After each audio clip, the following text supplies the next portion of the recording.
Hello dear students, क्या हाल चाल है? बहुत बढ़िया। लास्ट में बच्चों हम लोग पढ़ रहे थे वो सारी डाइजेस्टिव डिसऑर्डर जो तुम्हारी एनसीईआरटी में मेंशन किए गए हैं। कौन कौन से बच्चों? Jaundice, vomiting, diarrhoea, constipation, indigestion या डिस्पेप्सिया। लेकिन कल बच्चों हमने कहा था कि सबसे कॉमन प्रॉब्लम होती है इन्फ्लामेशन ऑफ इंटेस्टाइनल ट्रैक्ट। इनके बारे में बच्चों वन बाय वन जो तुम्हारी एनसीईआरटी में मेंशन किया गया है। जॉइंटिस बच्चों मैंने कल आपको बताया था कि जॉइंटिस में लीवर सबसे ज्यादा अफेक्टेड ऑर्गन होता है। इसमें स्किन और आंखों का रंग पीला दिखाई पड़ता है क्योंकि बाइल पिगमेंट्स का लेवल ब्लड में बढ़ जाता है। तो ये बात हम लोगों ने कल पढ़ लिया था। अब उसके आगे वोमिटिंग क्या होती है बच्चों? ये सारी बातें जो तुम्हारी एनसीईआरटी में उसके हिसाब से बच्चों समझने की कोशिश करो। उस दिन मैंने बताया था वोमिटिंग में होता क्या है कि जो हमारे स्टमक का कंटेंट है वो माउथ से बाहर आ जाता है। ये एक रिफ्लेक्स एक्शन है जिसको कंट्रोल करता है वोमिटिंग सेंटर या वोमिट सेंटर, जो कि medulla oblongata part of brain में पाया जाता है, जो कि हाइंड ब्रेन का पार्ट होता है। लेकिन वोमिटिंग होने से पहले वहां पर बच्चों फीलिंग होती है नोजिया की। नोजिया का मतलब जी मचलाता है तब। इसलिए कई बार तुम लोगों ने देखा होगा कहीं रास्ते से आप जा रहे होते हो तो एक बैड सी स्मेल आती है, उस बैड की स्मेल की वजह से आप में नोजिया होता है और कई बार वोमिटिंग हो जाती है। तो तुम्हारी एनसीईआरटी में क्या लिखा हुआ बच्चों वोमिटिंग के बारे में? In this ejection of stomach content through mouth, it is a reflex action controlled by vomiting center of medulla oblongata and there is feeling of nausea precedes vomiting। और आपने इसके पहले पढ़ा था बच्चों वोमिटिंग रिवर्स पेरिस्टाल्सिस की वजह से होती है। तो हमारे खास से वोमिटिंग समझ में आ गई होगी बच्चों। इसके बाद डायरिया को लूज मोशन भी कहा जाता है बच्चों। इसमें क्या होता है कि अनडाइजेस्टेड फूड स्टूल जो है वो लिक्विड के फॉर्म में बहुत ज्यादा पास आउट होता है। उसके पीछे कारण यह है कि हमारा जो बाउल मूवमेंट होता है, वॉवेल का मतलब होता है बच्चों large intestine, especially colon and rectum, लेकिन दोनों में से जो है रेक्टम पार्ट, क्योंकि स्टूल रेक्टम में काफी देर तक स्टोर रहता है। तो इसमें क्या होता है abnormal frequency of bowel movement. Bowel movement में एबनॉर्मल फ्रीक्वेंसी जल्दी होने लगता है, इसीलिए स्टूल पास होना शुरू हो जाता है। और जब स्टूल पास होता है अभी ठीक से एब्जॉर्ब नहीं हो पाया तो लिक्विड बहुत ज्यादा स्टूल से पास आउट होता है, और चूंकि अभी डाइजेस्ट भी नहीं हो पा रहा फूड तो ठीक से एब्जॉर्ब भी नहीं हो पाएगा। तो ये सारी घटनाएं मिलाकर कहलाती हैं बच्चों डायरिया। तो तुम्हारी एनसीईआरटी में लिखा गया डायरिया के बारे में इट इज या there is abnormal frequency of bowel movement and there is increased liquidity in faecal discharge. Faecal discharge में लिक्विड ज्यादा and it reduces absorption of food. इसीलिए बच्चों चूंकि यहां पर लिक्विड बहुत ज्यादा पास आउट होता है इसलिए डिहाइड्रेशन होने के चांसेस होते हैं। और डिहाइड्रेशन क्या होता है बच्चों?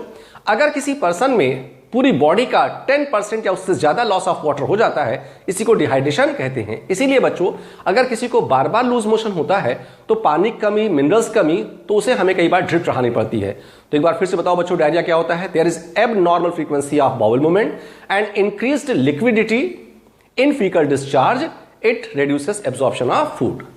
इसके बाद बच्चों कॉन्स्टिपेशन में का सिंपल सा मतलब होता है कि स्टूल 2 दिन से ज्यादा पास आउट नहीं हो रहा है। उसके पीछे कारण रेक्टम में स्टूल स्टोर्ड है और जो बाउल मूवमेंट होता है उसमें इररेगुलर बाउल मूवमेंट होता है। यहां पर डायरिया में क्या था बच्चों? Abnormal frequency of bowel movement, और यहां पर क्या है? Irregular bowel movement. तो तुम्हारी एनसीईआरटी में लिखा है कि in constipation food is retained within rectum due to irregular bowel movement. Bowel movement का मतलब large intestine, especially colon and rectum के बारे में। इसके बाद इंडाइजेशन का मतलब होता है बच्चों खाना ठीक से डाइजेस्ट ना हो, और आपने भोजन किया और वो ठीक से डाइजेस्ट नहीं हुआ तो ऐसा आपको लगेगा पेट भरा हुआ है। ऐसा क्यों होता है? क्योंकि सबसे बड़ा कारण होता है बच्चों इनएडिक्वेट एंजाइम सिक्रीशन। एंजाइम ठीक से सिक्रीट नहीं हो रहे, इनएडिक्वेट एंजाइम सिक्रीशन। अगर एंजाइम ही ठीक से सिक्रीट नहीं हो रहे बच्चों तो फूड डाइजेस्ट नहीं होगा। इसके अलावा फूड पॉइजनिंग हो सकती है, ओवर ईटिंग हो सकती है, स्पाइसी फूड हो सकता है, और बहुत सारे कारण हो सकते हैं। तो इंडाइजेशन को डिस्पेप्सिया भी कहा जाता है बच्चों। तो तुम्हारी एनसीईआरटी में एक लाइन लिखी हुई बच्चों इंडाइजेशन के बारे में कि there is no proper digestion of food so there is a feeling of fullness, it is due to inadequate enzyme secretion, food poisoning, spicy food, over eating etcetera. लेकिन अगर इन चारों में से कि inadequate enzyme secretion, food poisoning, spicy food, over eating में से एक चूज करना पड़ जाए बच्चों तो बेस्ट करेक्ट आंसर होगा इनएडिक्वेट enzyme secretion. That is the more correct answer.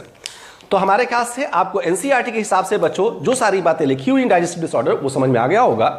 इसके बाद बच्चों मैंने कहा था और तुम्हारी एनसीईआरटी में मेंशन किया गया है कि हमारे इंटेस्टाइनल ट्रैक्ट की सबसे बड़ी प्रॉब्लम होती है बच्चों inflammation of intestinal tract.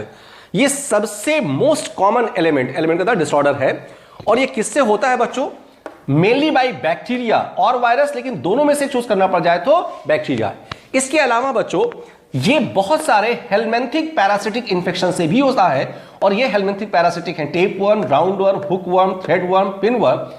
In helminthic parasites के बारे में बच्चों आगे जब हम लोग पढ़ेंगे एनिमल किंगडम, वहां पर जब मैं क्लासिफिकेशन पढ़ाऊंगा तो प्लैटीहेल्मिन्थ का क्लासिफिकेशन, एस्केल्मिन्थ का क्लासिफिकेशन, तो वहां पर tape worm, round worm, hook worm, इन सब के बारे में बातें आएंगी। तो हमारे ख्याल से एनसीईआरटी के हिसाब से बच्चों जो डाइजेस्टिव डिसऑर्डर दिया गया है वो आपको समझ में आ गया होगा।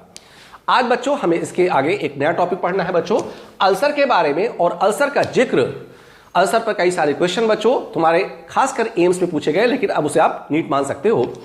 तो अल्सर की बच्चों मेडिकल डेफिनेशन क्या होती है और जनरल डेफिनेशन क्या होती है, ध्यान से देखो। आप इस डायग्राम को देखो बच्चों, यहां पर एक स्मूथ सरफेस है और यहां पर आप देख लो बच्चों एक घाव हो गया है, गड्ढा बन गया है, इंजरी हो गई है।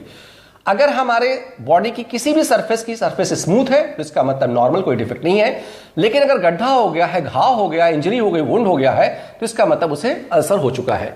ये अल्सर बच्चों एक्सटर्नल भी हो सकते हैं, इंटरनल भी हो सकते हैं। तो मेडिकल डेफिनेशन अल्सर की ये है कि देयर इज एक्सकैवेशन या लोकल एक्सकैवेशन। लोकल क्यों कहा गया? एक पर्टिकुलर ऑर्गन में। तो अल्सर की डेफिनेशन मेडिकल साइंस के हिसाब से यह है देयर इज लोकल या it is local excavation of any body surface organ. अगर हमारे बाहरी हिस्से में है तो कहेंगे एक्सटर्नल अल्सर, अगर इंटरनल पार्ट में है तो हम कहेंगे इंटरनल अल्सर। इसलिए कई बार देखा होगा बच्चों, कुछ लोग पटाखे चलाते हैं, उनके हाथ में ही बारूद फट जाता है तो घाव हो जाता है, डॉक्टर कहते हैं आपको अल्सर हो गया है, फिर ट्रीटमेंट की जरूरत पड़ती है। लेकिन यहां पर बच्चों जो तुम्हारे नीट और एम्स में क्वेश्चन पूछे गए ज्यादा वो पेप्टिक अल्सर पर पूछे गए हैं। पेप्टिक अल्सर क्या होता है बच्चों? पेप्टिक अल्सर होता है कि हमारे स्टमक में अगर प्रोपेप्सिन, जब वो एक्टिव फॉर्म में होता है उसे कहते हैं पेप्सिन, तो खासकर प्रोपेप्सिन और HCl के सिक्रीशन में अगर डिसबैलेंस हो जाता है, उसी की वजह से पेप्टिक अल्सर होता है। पेप्टिक अल्सर बच्चों दो तरीके होता है, पहला गैस्ट्रिक अल्सर जो कि स्टमक में होता है, दूसरा ड्यूडनल अल्सर जो कि ड्यूडनम में होता है। तो अब बताओ बच्चों पेप्टिक अल्सर होने का सबसे बड़ा कारण क्या है? There is disbalance between secretion of propepsin and HCl causes peptic ulcer, and peptic ulcer are two types. First gastric ulcer जो कि स्टमक में होता है, दूसरा ड्यूडनल अल्सर जो कि ड्यूडनम में होता है। क्लियर? इस पर तुम्हारे नीट पे क्वेश्चन पूछे गए थे। और एक दिन बच्चों मैंने जब गैस्ट्रिक जूस पढ़ाया था तो मैंने कहा था वेगस नर्व के हाइपर स्टिमुलेशन की वजह से पेप्टिक अल्सर हो सकता है और वो दो तरीके का होता है।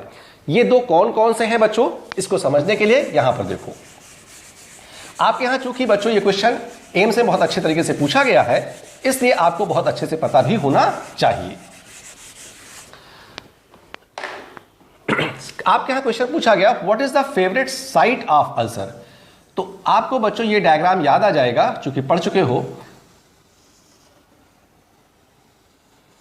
ये बच्चों स्टमक के आपको याद होंगे 3 या 4 पार्ट, फंडिक, कार्डियक, पाइलोरिक और उसके बाद ड्यूडनम। और ये एक पार्ट नेक भी होता है बच्चों, तो 4 पार्ट कहना चाहिए, नेक, फंडिक, कार्डियक एंड पाइलोरिक। आपको याद होगा बच्चों ये छोटा कर्व है तो इसे कहते हैं लेसर कर्वेचर, ये बड़ा कर्व है तो इसे कहते हैं ग्रेटर कर्वेचर। अगर ये पीछे वाला हिस्सा मान लिया है तो पोस्टीरियर पार्ट, तो ये आगे वाला हिस्सा हो जाएगा बच्चों एंटीरियर पार्ट। बच्चों मैंने बताया था उस दिन जब HCl सिक्रेटिंग ग्लैंड बताया था तो मैंने कहा था जहां पर HCl सिक्रेटिंग ग्लैंड ज्यादा होंगी वहीं पर अल्सर होने के चांसेस भी सबसे ज्यादा होते हैं। तो ये स्टमक का पार्ट है बच्चों और ये ड्यूडनम का पहला पार्ट है। स्टमक में अल्सर की फेवरेट साइट क्या होती है बच्चों? ध्यान से देखो, posterior wall of lesser curvature in fundic part of stomach. और ड्यूडनम में अल्सर होने के चांसेस कहां होंगे? जब यहां का काइन या एसिडिक फूड या जिसमें HCl भी होगा जब आएगा तो सबसे पहले पार्ट में पहुंचेगा। और ये एंटीरियर साइड तो तुम्हारे एम से पूछा गया, तो ड्यूडनम में अल्सर कहां होता है बच्चों? Anterior wall of first part of duodenum. तो बच्चों आपके यहां क्वेश्चन पूछा गया कि पेप्टिक अल्सर कितने टाइप के होते हैं? 2, गैस्ट्रिक एंड ड्यूडनल। इनकी लोकेशन पूछी गई, फेवरेट साइट पूछा गया। तो गैस्ट्रिक अल्सर की फेवरेट साइट होती है बच्चों posterior wall of lesser curvature in fundic part of stomach. और अगर ड्यूडनल अल्सर की बात पूछी जाए बच्चों, anterior wall of first part of duodenum. ये फेवरेट साइट होते हैं बच्चों अल्सर के। ये एम्स का क्वेश्चन था। अब ये पेप्टिक अल्सर के होने के पीछे और क्या कारण है? बेसिक कारण आपको पता चल गया, लेकिन और कारण क्या है ये मैं आपको कल बताऊंगा बच्चों। Thank you very much.